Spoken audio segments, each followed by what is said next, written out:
ఆసీనుడైన దేవాది దేవునికి నా హృదయపూర్వక వందనములు, స్తుతులు, స్తోత్రములు సమర్పించుకుంటున్నాను. అందరికీ శుభోదయం. ఈ దినాన మహోన్నతుడైన దేవాది దేవుడు నీ కొరకు సిద్ధపరిచిన వాక్కు. యెహోవా కొరకు ఎదురు చూచువారు నూతన బలము పొందుదురు. వారు పక్షి రాజుల వలె రెక్కలు చాపి పైకి ఎగురుదురు. అలయక పరిగెత్తుదురు, సొమ్మసిల్లక నడిచిపోవుదురు. దేవుని నామమునకు మహిమ కలుగును గాక. ఈ మాటలు యెషయా గ్రంథము 40వ అధ్యాయము 31వ వచనములో వ్రాయబడి ఉన్నవండి.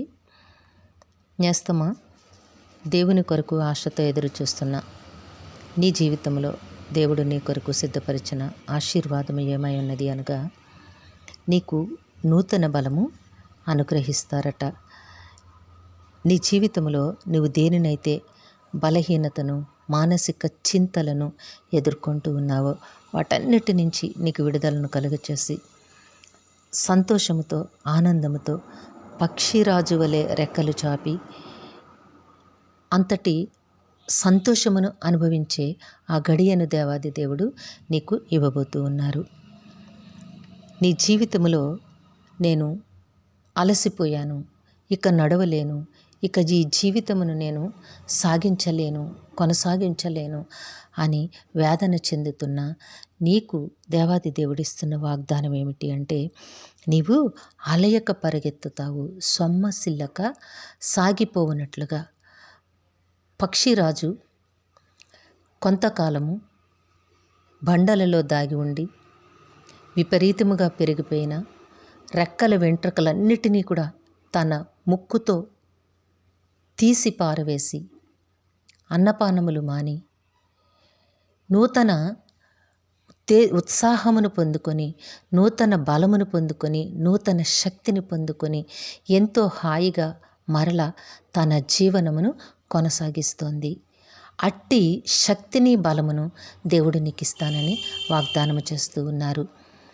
దేవుడు తన ప్రణాళికలను నీకు తెలియచేస్తూ ఉన్నారు. కాబట్టి నేస్తమా, శరీర బలహీనత, మానసిక బలహీనత, ప్రతి బలహీనత నుంచి కూడా దేవుడు నీకు విడుదలను అనుగ్రహించి నూతన బలము, నూతన శక్తి, నూతన ఆనందము, నూతన ఉల్లాసము, ఉత్సాహముతో నిన్ను జీవింపచేస్తాను అని నీకు వాగ్దానము చేస్తూ ఉన్నారు. కాబట్టి నేస్తమా, దేవుని ప్రణాళికల యందు నిలిచియుండి దేవుని కొరకు ఒక స్థిరమైన, బలమైన సాక్షిగా ఉండునట్లుగా నీ జీవితమును స్థిరపరచమని దేవుని సన్నిధిలో నీవు పట్టుదలతో ప్రార్థన చెయ్యి. ఎందుకంటే దేవుడు నీ కొరకు ఇచ్చే ప్రతి ఆశీర్వాదము కూడా అది నీ దేవుని నామమునకు మహిమకరముగా వాడబడినట్లుగా ఉండాలని నీవు మనసారా కోరుకో.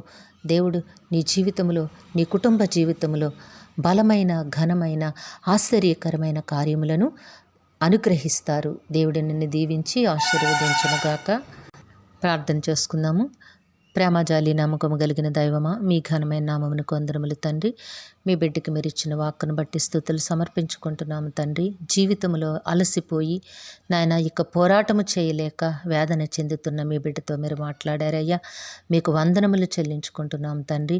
మీరిచ్చిన వాగ్దానమును మీ బిడ్డ జీవితంలో నెరవేర్చమని మీ కాళ్ళు పట్టు వేడుకుంటూ ఉన్నాము నాయన. మీ ఆశీర్వాదమును నాయన, మీ ప్రశాంతతను నాయన, మీ దీవెనలను మెండుగా అనుగ్రహించి జీవింపచేయండి. కనికరము కలిగిన తండ్రి, మా ప్రియులందరినీ, వారి కుటుంబములను మీ దివ్య హస్తములకు అప్పగించుకుంటున్నాము. ప్రతి బిడ్డ జీవితంలో కూడా మీ వాక్కును నెరవేర్చమని మీ కాళ్ళు పట్టి వేడుకుంటున్నాము. అందరికీ కావలసిన ఆయురారోగ్యము, పరిపూర్ణమైన రక్షణ, దీర్ఘాయుష్యు, నెమ్మదిని ప్రసాదించి మీ శాంతి సమాధానంతో జీవింపచేయండి. మేలులతో ప్రతి హృదయాన్ని తృప్తిపరచండి. యవన కాలమందున్న బిడ్డలందరికీ సకాలములో చక్కని వివాహములు, ఉద్యోగములు, గర్భఫలములు ప్రసాదించండి తండ్రి. విద్యాభ్యాసములో ఉన్న బిడ్డలకు ఉన్నతమైన విద్యను, ఆరోగ్యమును, భవిష్యత్తును ప్రసాదించమని మీ కాళ్ళు పట్టి వేడుకుంటూ ఉన్నాము. ఈ దినము పుట్టినరోజు, వివాహ దినమోత్సవంలో జరుపుకొంచిన బిడ్డలందరికీ మీ ఆశీస్సులు, దీర్ఘాయుష్ను అనుగ్రహించి మీ కృపలో జీవింపచేయమని, కనికరము కలిగిన దేవుడా, మా ప్రియులు ప్రయాణముల్లో ముందు వెనుకలు కుడియడములు మీ దూతలను కాపుదలుగా ఉంచి క్షేమముగా నడిపించమని ఈ ప్రార్థన యేసయ్య నామములో అడిగి వేడుకొనుచున్నాము తండ్రి. ఆమెన్. కరుణావాత్సల్యత కలిగిన దేవుడు మీ కుటుంబ జీవితంలో ఉన్నతమైన ఆశీర్వాదములు అనుగ్రహించి మిమ్మును ఆయన నామ మహిమ కొరకు జీవింపచేయునుగాక. Amen, amen, amen.